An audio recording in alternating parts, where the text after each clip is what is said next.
Welcome to this last session of the Dubai Future Forum.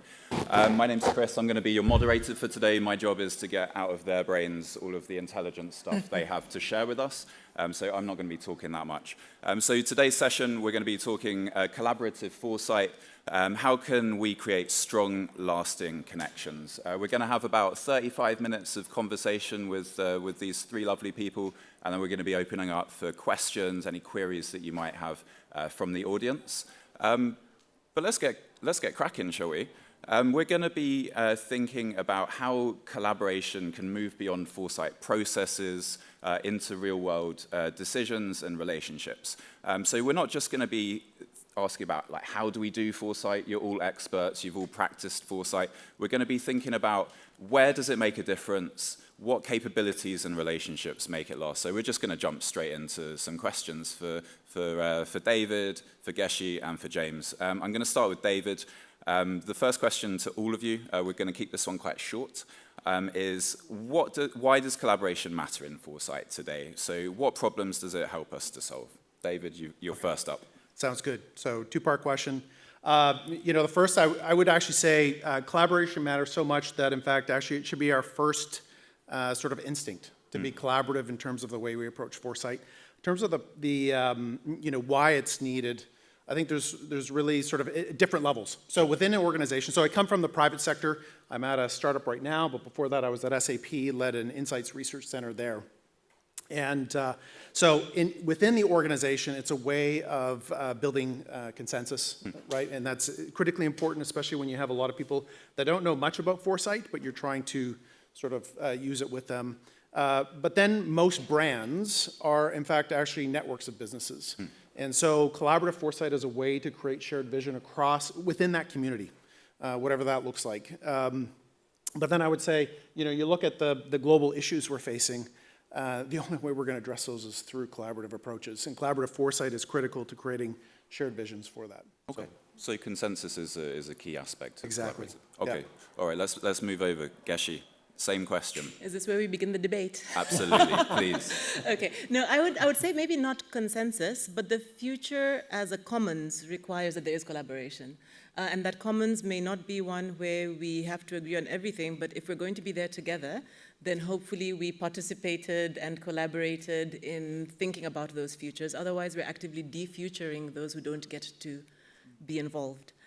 Not just in the sense of them not being present in those futures, but not even having the space to imagine and to have a word into how we get there. So I think if we see the futures as a commons where everybody has a right to be and perhaps to be in different ways, then collaborative foresight becomes really important. Okay, so a seat at the table, knowing where the table is, what the table looks like. And if you want a table at all. If you want a table at all. Yeah. Fantastic. James, over to you, sir. Hi, everybody.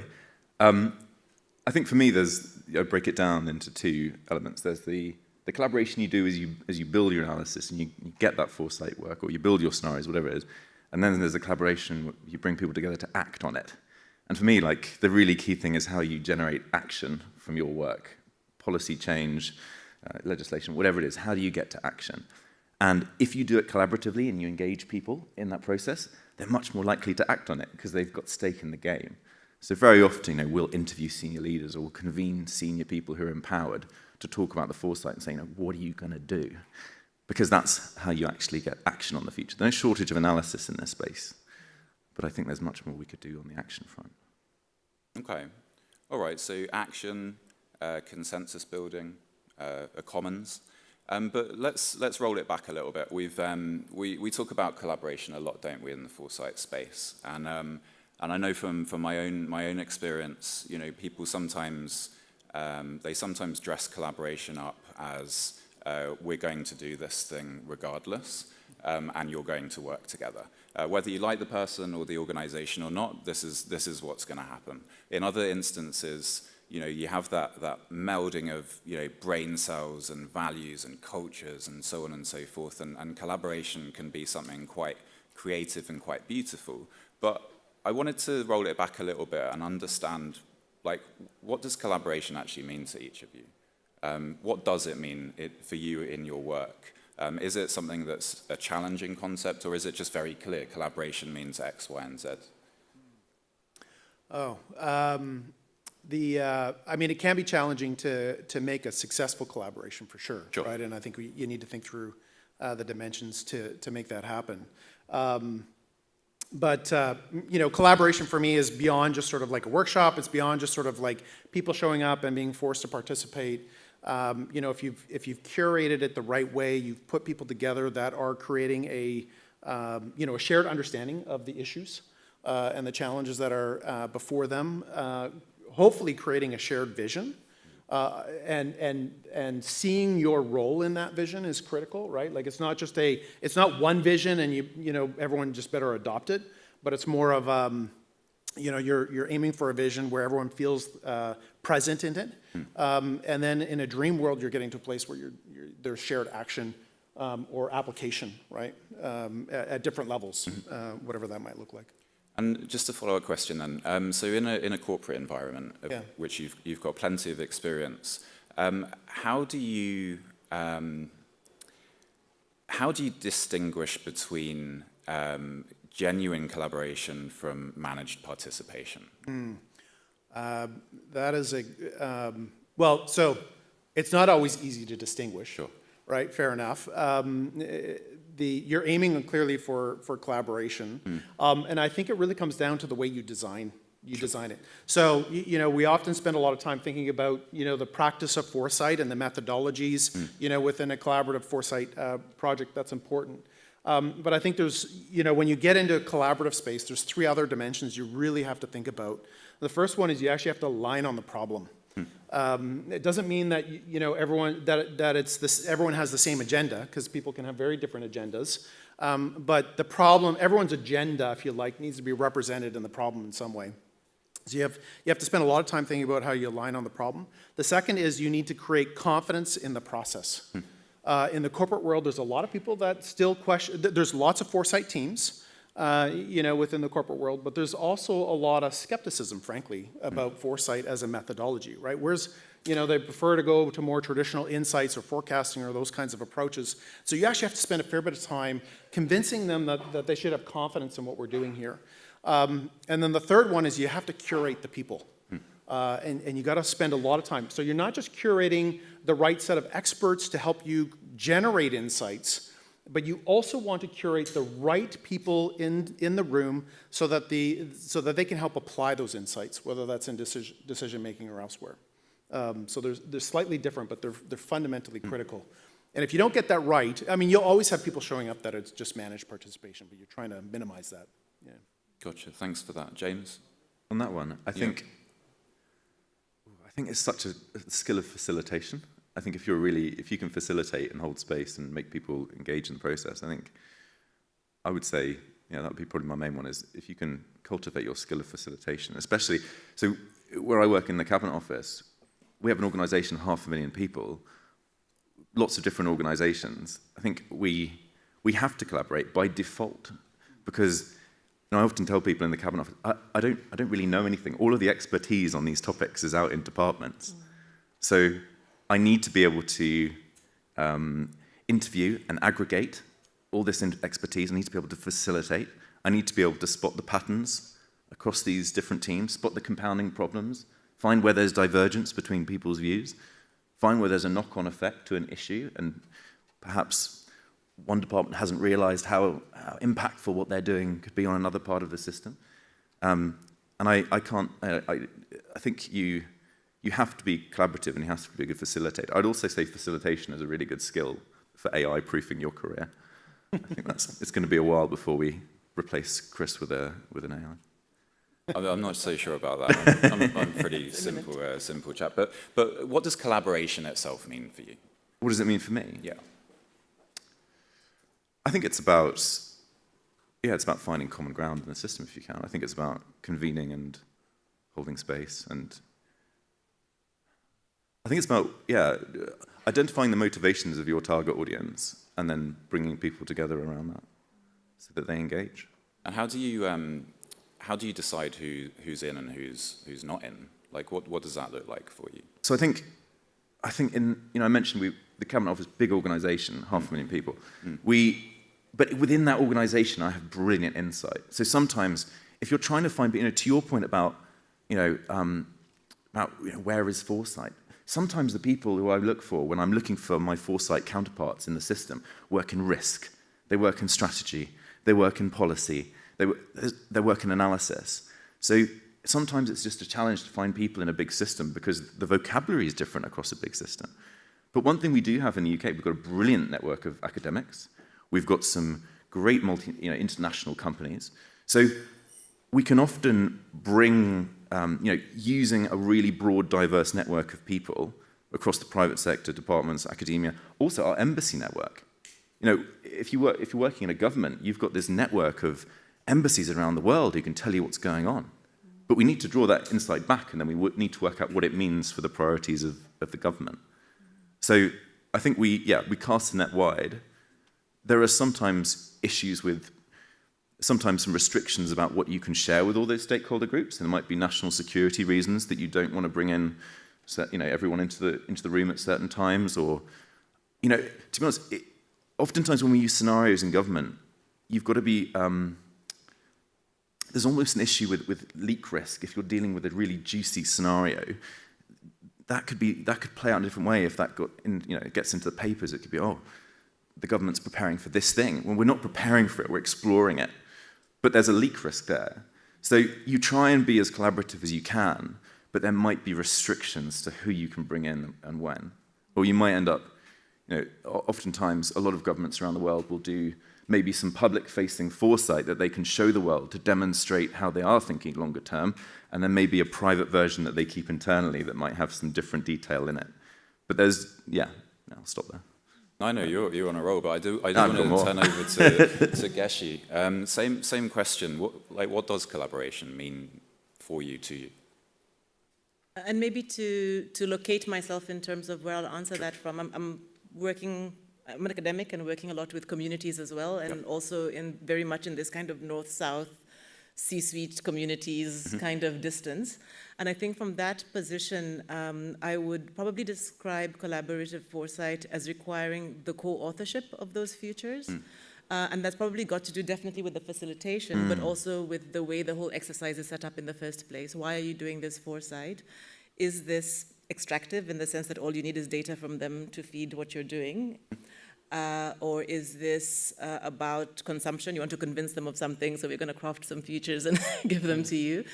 Or is it about something more shared? And I think the word shared has been used in both cases. And if it is something more shared, then there's got to be something that's co-creating in that space. And there's got to be that sense that people have a say, even if it's one you don't necessarily understand, even if you have to adapt the methods you're using because you're not fully being able to engage. And so the idea that, I think the co-authorship, the actual genuine sharedness, I think that's very important for me in what would be collaborative foresight. So that's a really tough space to hold, isn't it? Yeah. Balancing all of those different perspectives, different power dynamics, and different expectations, I imagine. Can you talk us through where you see this working really well, and what you've learned from really good examples of where there is that co-authorship, perhaps co-design, co-identification of problem sets and decisions that need to be taken? Yeah. So maybe two. One is an example of where it's worked and one where it absolutely hasn't. Absolutely. I think one where it's worked is we were involved a number of years ago with actually a philanthropy in the north that wanted to do work. And initially it was very extractive work. It was about collecting data, but for good reasons. Collecting data because you want to develop innovation programs and you want to understand what to offer. So we want to get an idea of what people want and how people are thinking about the long term. So that's how it began.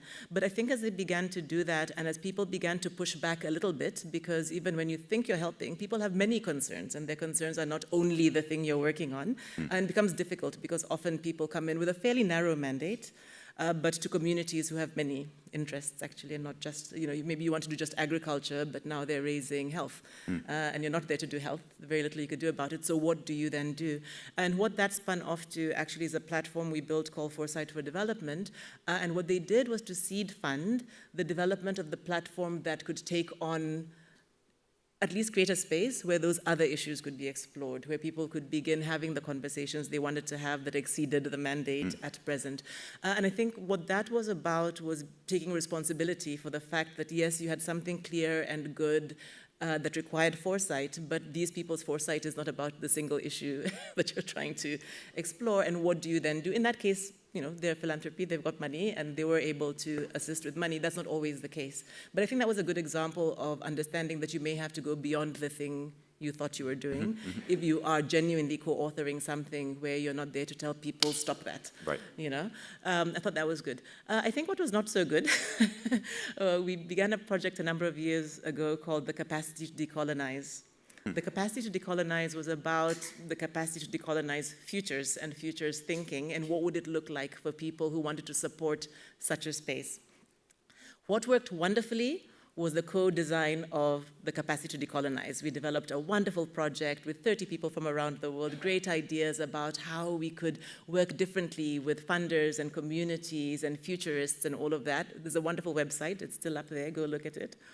What failed terribly is that everybody, including the people who funded that work, couldn't actually work in those ways.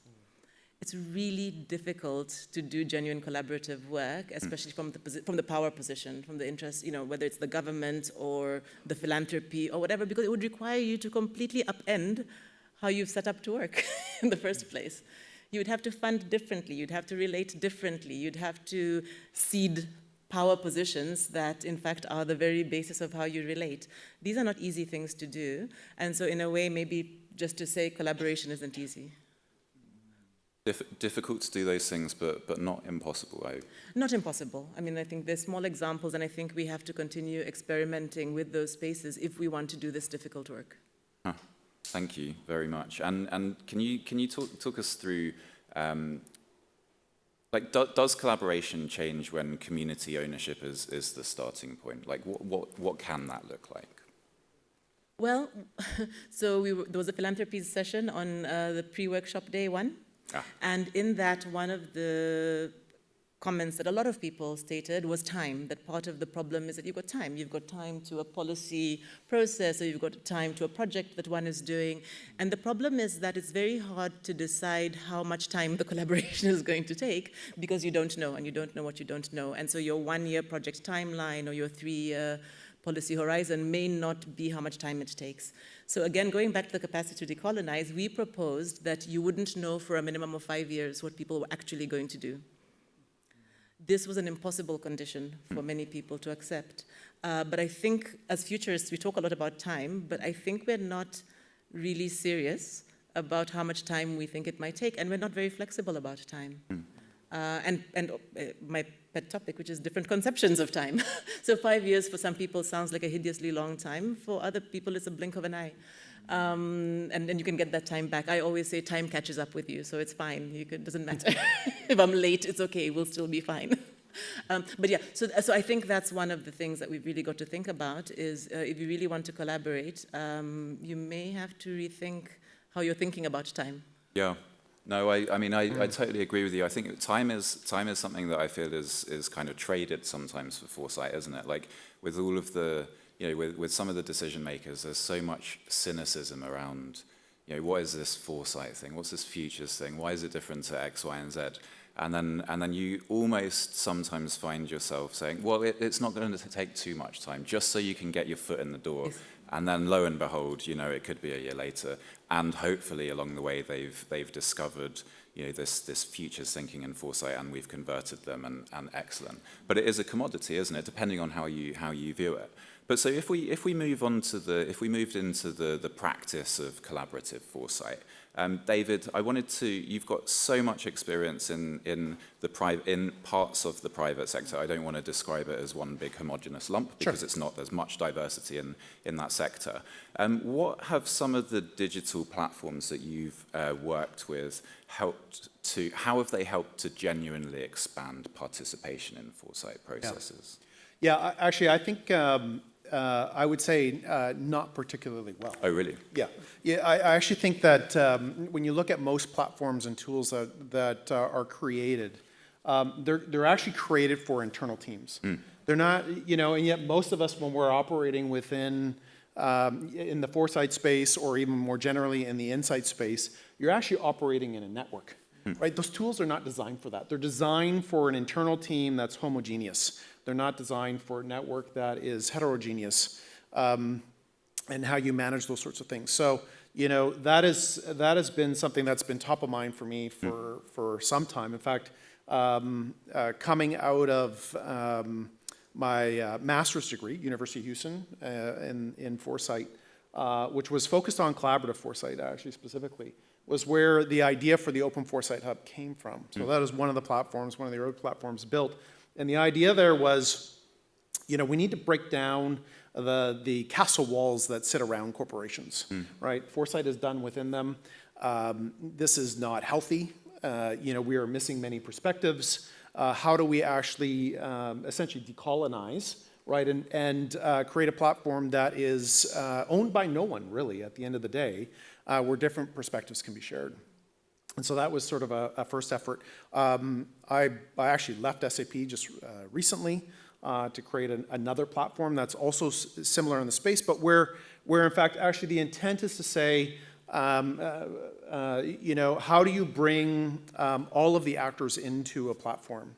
And what does that look like for an organization? How do you do that in a way that you have to respect privacy and intellectual property? You have to allow sharing, but in controlled ways, and allow for the flow of information and insights, through that kind of platform. So fundamentally, I actually think we have a platform problem, that's holding back the ability to practice this very much, in the physical space, if you like, in workshops and elsewhere. So. That must be quite a fine line to balance. So, if you're breaking down the castle walls, trying to extend access and inclusion for a corporation whose bottom line is likely profit. Yep. And how do you avoid being extractive? Like that's difficult. Yeah, it is. And so that's actually why, the Open Foresight Hub was designed in a way that it was completely owned. I mean, SAP paid for it, but from the start, I designed it in a way that SAP could never come back and own it, to be very transparent. And so that platform's designed in a way that it's intended never to be extractive, right? Everyone benefits from the platform.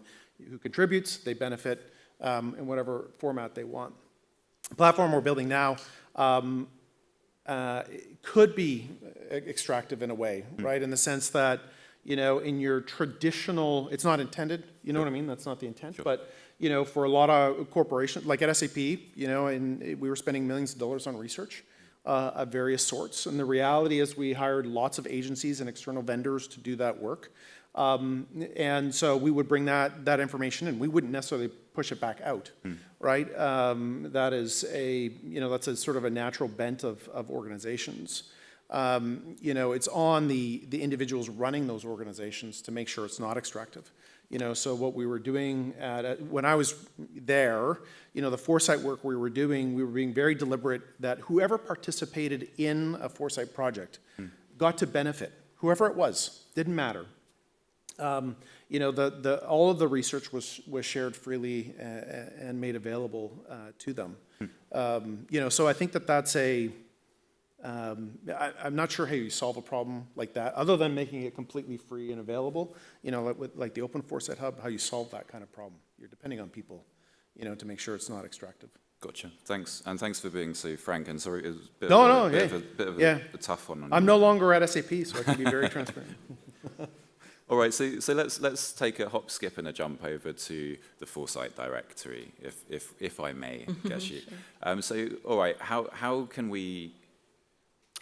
does the Foresight directory lower those barriers to resources, invite the audience to join in, to learn, to participate, and create futures? What does that look like for you? So what we're trying to do with the Foresight for Development, I guess platform, for lack of a better word, platform could mean many things. What we're trying to do there is to build communities of practice, first of all, that can just try different things. And that becomes really important because I think it creates more democratized space for people to try and valorize other methods, other ways of doing things, to share experiences, and to share them in a way also that's not just concentrated, whether it's among the experts or the moneyed or the whomever, but in a way lower those barriers of entry, so to speak. One of the things we also did in very early days of Foresight for Development, and I know this is controversial in this space, was to say that you also don't have dominion over who gets to call themselves a practitioner in the space. So many people think about the future in many different ways, and in a way you don't get to say who doesn't have a say. And so we allowed anybody to profile themselves, but if you're gonna say you're a futurist or a foresight practitioner, just tell us how, and that's good enough. So for us, that kind of radical inclusion was very important because it meant everybody had a place, but you did have to state, what are you doing in this space? If you've got ways and means or ideas, well, what are those that allow you to say, I am a futurist, or I'm a futurist thinker, or I'm a foresight practitioner, or whatever term they chose to use. So I think lowering barriers, I think creating shared commons for knowledge, for practice, for data, I think that's really important to us. I think the issue of whether it's completely open or closed, there are lots of issues there because obviously somebody's funding something somewhere, so it always comes down to that, how do you actually sustain it? I think we've got different cultures that create other opportunities for that, and this is coming up a lot actually in the age of AI, just as we think about data and how data moves. To some extent, I think that's relevant for us in the future space because there is a question of value and how people see value and how people share value, and I think there are different cultures of that. It's not only a commodified culture of I'll only give it to you if you pay for it. Sometimes I'll give it to you just because I think you're worth giving it to. And those are difficult to understand, I think, within certain ontologies, but I think what's beautiful about diversity is we could learn from other ways. And so some of the data commons ideas that are coming up, some of the new data cooperative ideas that are coming up, for example, are about saying that this could actually work. And I'm very excited about that because I think part of the challenge with just saying open is sometimes it ignores the issue of who pays. And I think we are beginning to evolve some other ways of thinking about this. No, and I really liked what you, and this is something that we try and do over at the UN Futures Lab. And actually, so my mum keeps asking me what I do for a living, and she's been asking it for about 18 years. Sometimes she's satisfied, sometimes she's not. And in this particular job, the only way that I can explain my role is to help get what's in people's heads out of their heads, right? Like we're all human beings. We've always thought about the future. We've always used lots of different signals and insights to tell us, the color of the sky at night, direction that birds are flying in, et cetera, et cetera. And so I really liked it when you said that because I think that's really what our job is, isn't it? Not to say, well, I'm not a foresight expert. I would never dream of labeling myself that. But lots of people do, and with good reason. But I think that the previous panel they were talking about 8 billion foresight practitioners around the world, and I think that that's something that we need to remind ourselves of in this space quite a lot, isn't it? So I really appreciated what you were saying there, Geci. James, all right, let's talk about tools, practice, methodologies, UK government.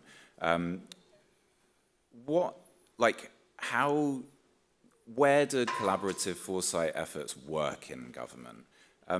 You can frame this as lessons learned in designing foresight processes. You work for government. Politics changes a lot. Things need to survive different angles and different perspectives and so on and so forth. You've got a really tough job. Tell us about it. Yeah, thank you. Just pick up on one point. I think another benefit of collaboration and foresight is you get people engaged who the AI won't be trained on. So if you want to use, in the last session they were talking about using AI to generate scenarios. You can definitely do that, but again, the risk is that you don't hear from people that haven't fed the AI with their data. So if you can bring people into the conversation, the AI's marginalized voices, underrepresented groups, brilliant. It's a great argument for collaboration over artificial generation. And if you are a good facilitator and you can get things out of people's head the AI isn't trained on, that's your value add as a human. Otherwise, get the AI to do the work for you. Right? In terms of government, I think think you've obviously got, in democracies, you've got cycles. And perhaps the appetite for longer term thinking might shift. And that's the reality of democracies around the world. And to be honest, not just democracies, to be honest. I think there's a lot of countries facing sort of pressures. And over recent years, there's been a lot going on around the world, global conflicts. I think there's been, obviously COVID. Someone said to me the other day that it used to be that you'd walk between meetings, and since COVID, you just click straight onto the next one. So you miss out on that thinking time between meetings. And actually, I said right at the start that the challenge is getting action. It's not doing the analysis. It's not finding out. It's the challenge is getting action. The most senior people, the people who are most empowered to act on the future, are the busiest people. So you've got to, making space for them to be collaborative, definitely. I think to a degree also, the media drives that, drives some of those cycles. Elections drive some of those cycles. Expectations of different groups drive some of that short-termist pressure on government.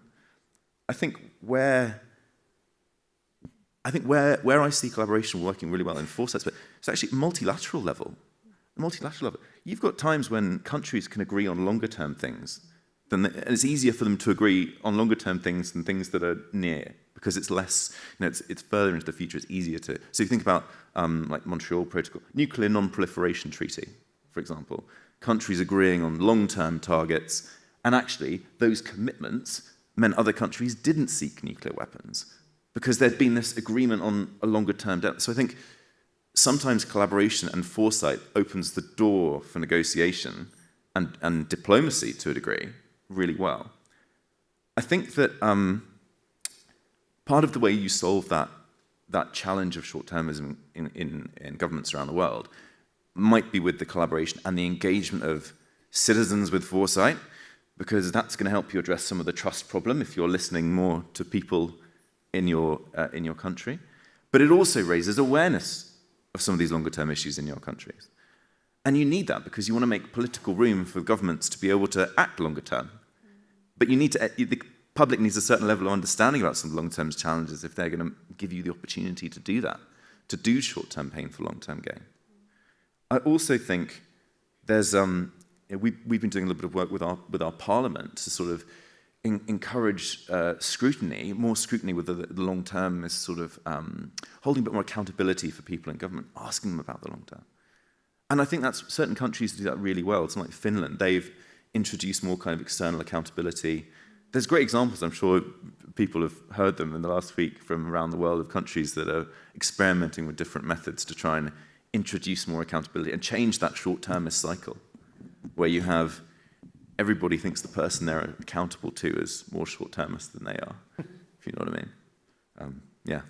All right. So follow-up question for you, and then I'm gonna ask something similar of Geci and David. So all right, how do you turn these collaborative foresight processes into actual decisions that change societies? So I think, I mentioned earlier that the senior people have the least amount of time. Yep. So the biggest bit of advice I would give is if you can make time at those senior meetings where those people sit around and are talking, you can offer them something that they are interested in. You're going where the energy is in government or in wherever organisation you work, and you talk to them about whatever issue it is, or you get them discussing whatever issue it is, and then you ask, what are you going to do now? And then in asking that question, you generate action. It's like, you're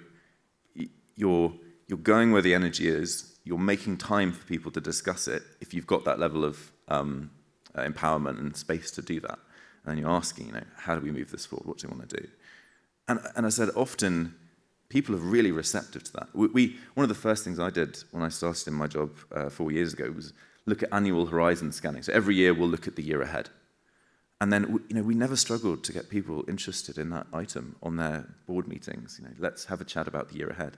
And you make space for it. And it's quite, it makes it predictable that they know that's coming and that they can engage with it.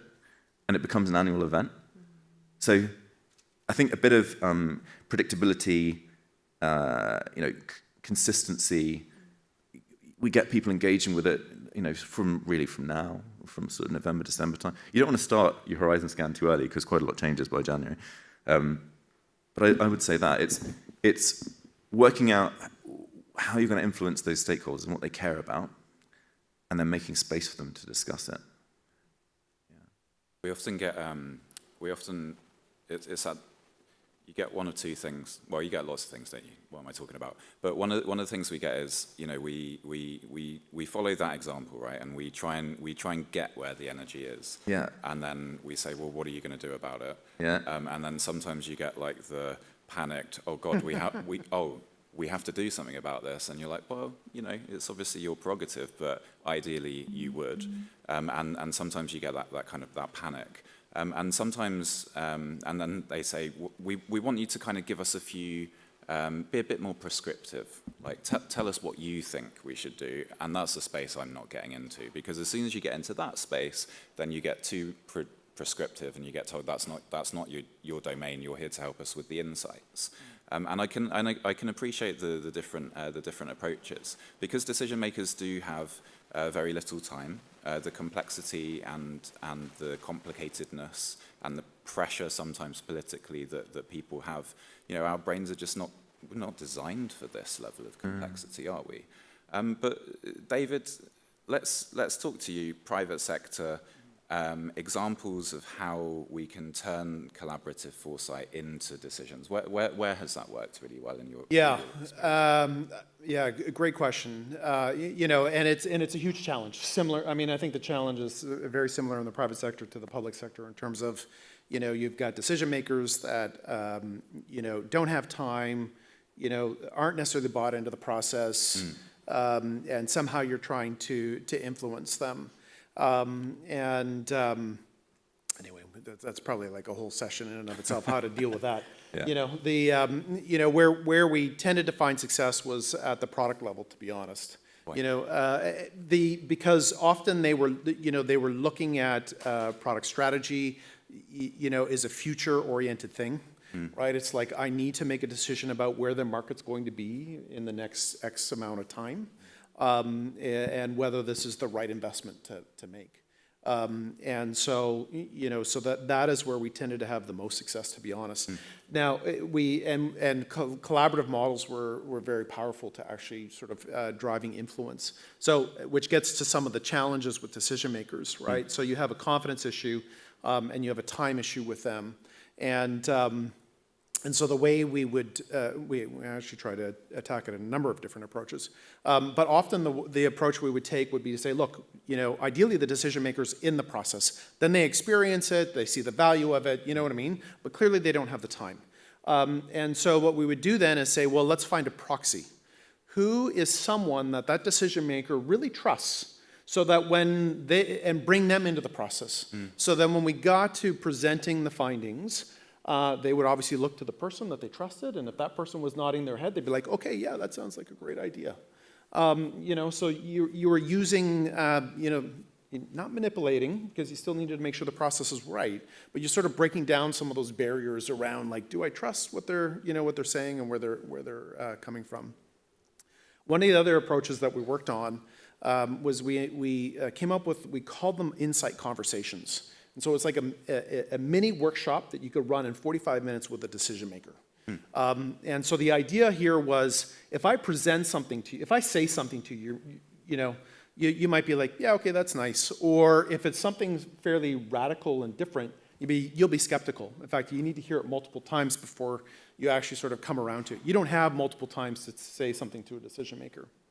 So we came up with a methodology that said, actually, we're just going to show you some of the insights, and then we're going to step you through a process where you come to your own moment of insight, where you've taken some of the material we put together, some of the trends and the issues and those sorts of things, but then they have to internalize that into what this means for them and how they would apply it into the problem space. We found that fairly successful, actually, as an approach. So anyway.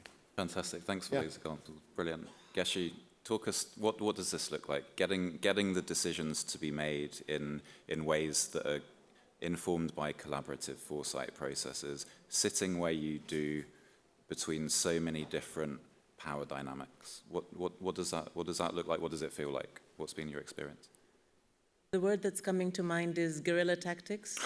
Don't let them know what you're doing. Go for it. And I think it is a bit of that, because I'm thinking specifically of two examples. Actually, my collaborator Teresh is here, and both of these have involved him. One was working, so the two examples I'll use are between local governments, who I think are incredibly important, because they're so close to the issue that they can't, the politics are too close to be vague or to be abstract and for time not to matter. And so to me, it's a very important level from a public sector perspective at which to engage. And so we did a few years ago something we called visualization studios, and what that was bringing some of them into working with actual communities on not you coming and having a public consultation about what do people want and then you write a laundry list and do nothing, but was really to say, do people actually have ideas about what they're wanting to do? And it's not ideas about this political term and what road we're going to build or what building gets put up first. It's longer term questions about what are we doing, and not just as a set of political priorities, but as priorities of aesthetic, priorities of care, priorities of how do we want to be with each other. And that was really interesting and to me quite powerful, not just because it came up with beautiful and interesting ideas and things, but because in fact politicians and administrators are in this space, and I think changing of minds is one of the most important things we could do. I think people ignore that often for some of these people, at least in our context and in office, they're bombarded with development visions that come from usually the corporate sector, from people with actual development, meaning physical development interests or other kinds of interests. They're not often bombarded with anything other than demands from the citizenry.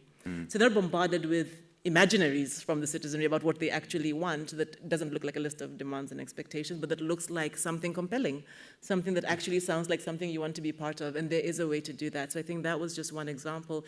The second one is something that I think especially in many urban spaces has become common, which is highly contested issues, contested sites or contested developments, and we were quite a number in our parts, and recently we used a speculative design process combined with futuring to actually bring various stakeholders together, not to solve the issue, and in fact for me the success was what appeared to be perhaps something where you are facilitating a decision about what we will then build. And in fact, Teresh developed some beautiful visions, but they're not about building anything. They were just about how we understand space and our relationships as the government person, as the developer, as the academic, as the artist, as the person who lives in the neighborhood, as the person who drives through the neighborhood. And it moved from being about what do we build on this site to being about what do we do next on this site.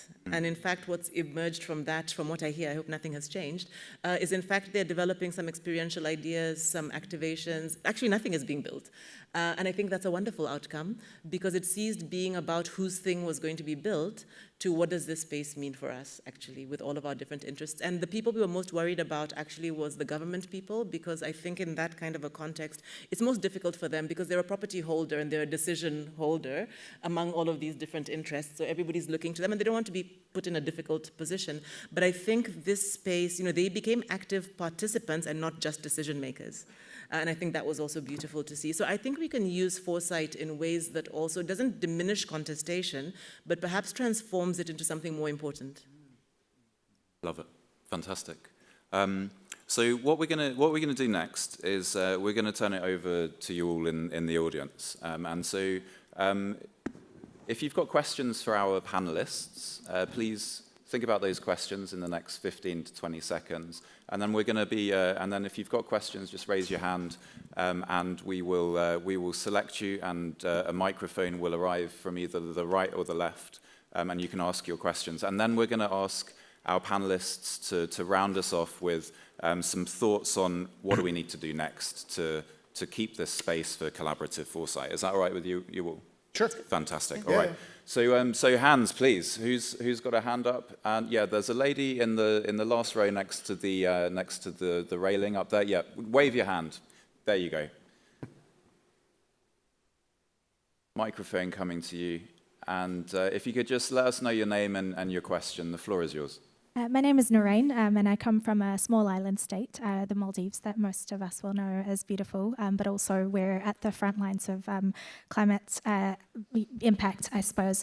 When we think about foresight and futures, and as I've been listening to these beautiful conversations, I suppose there's a balance of economic reality and also the control that we have on dependence on certain areas. And how, I guess the question is, how do you imagine futures when there's reality on the natural environment? And if I can just take 1 to 2 seconds to share, when most of you will remember there was news articles last June in summer when there was heat waves in the UK, and that made national or international news. But what didn't make international news was that also coincided with the largest coral bleaching event in the Maldives as well. So these are not things that we have control over nationally. So how do we kind of ground the realities, I guess, on the vulnerabilities that we're facing and amplify that and what's happening and how interconnected we are, at the same time balance what we have to do to survive in small states like ours? Thank you. Thank you very much for that question and for sharing. This one, James, you're going to take it. Thank you. You're most welcome. So how do you sort of balance the realities with the ideal, or with hypotheticals? Yeah?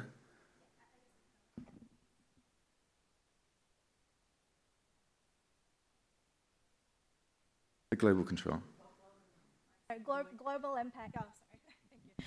Global impact of, I guess, climate, that we're facing the global action impact in our areas, and then how do we balance economic reality, because we can't, the coral bleaching event is all of us around the world. Yeah. So how do we survive economically when we can't control that, I guess? Yeah. I think there's, it's trade-offs, isn't it? It's like long-term trade-offs, and I completely agree with you. I completely hear what you're saying. I think you have, there are trade-offs that a lot of countries around the world are making between economics and climate, and economics and national security. I can't comment on, I can't comment on a lot of aspects of this. I think that there, what does the system incentivize? This is maybe the question to flip back. I think when we try and engage people on the long term, there are different ways you can do it. You can engage people in terms of legacy, as in let's think about the long term, let's think about the legacy we're leaving here.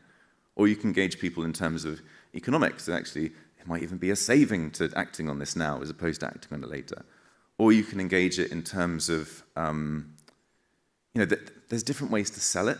Sometimes you might take something that's short term, like flooding or a climate event, and you say, actually, that then opens the door to have conversations about wider themes of climate change. Or you might take, a question around migration and then open it up into discussions around demographic change. So sometimes you might want to take something where there is energy and then build up and out in order to widen the conversation and to talk about the bigger, longer term issues. I think that's about as diplomatic as I can be. Perfect. Thank you for being voluntold. Please. Thank you. Good afternoon. My name is Gustavo. I'm visiting from Brazil, and I wanted to first say what an honor it is to see Geci in person. I've followed her work many times from afar. My question is, our common house, the Earth, has many issues to face right now if we want to get to the future as a human society, a global human society. And many times we need to cooperate with organizations or groups which don't share the same initial thoughts that we do. So how to hold the space for collaboration under those circumstances? Great question. Geci, can I ask you for that one? No? Well, I am. Don't do it. No, I'm kidding. I think this is where, I guess we can call it facilitation, but maybe even go further to calling it stewardship. Because there's a difference between having a conversation about the future where I think the desire is to control and then to get people to own, and it's very kind of, pull and push, and therefore it begins to appear like we have to like each other and we have to agree on things. And I think if we see foresight as a form of stewardship that allows for something a bit more pluriversal, I know your work too, to happen, I think maybe that's the thing we can do. Because I do think that inevitably, for many of the reasons, including the comment just now from the Maldives, I think we find ourselves in very difficult conversations where I think increasingly we are not going to agree. I mean, we always make it, we like this feel-good thing, like, oh, we all agree on where we're trying to go. No, actually, sometimes we don't. you know, and that's a difficult thing to be honest about. But then it means that in a way we are, I guess, gardening, you know, it's something different from kind of trying to force people into anything or pretending that we have to agree on everything. Thank you. Thank you. And sorry we didn't have more time for questions. That's absolutely my fault, so please blame me. 10 seconds each. What do we need to do next to keep collaborative foresight meaningful? David. First off, you know, you should collaborative first, in my opinion. Everything should be that way. And it really comes down to, you know, aligning on the problem, confidence in the process, and curating the people. Nice. That's really what you want to do. Thank you. James, 10 seconds. I would say there's a phrase we use, which is that the process is the product. So sometimes if your aim is to write a report, if you engage people along the way, the report might not matter because the change might have happened before the report gets done. So the process is the product. Secondly is go where the energy is. And thirdly, I would say just be really entrepreneurial with it. And yeah. Fantastic. Geci. I'm going to steal those. So steward, trust, experiment. I think have an appetite for risk because you're going to have to if you want to collaborate. They have been a fantastic panel and you have been a fantastic audience. So I would like us all to just give each other a round of applause.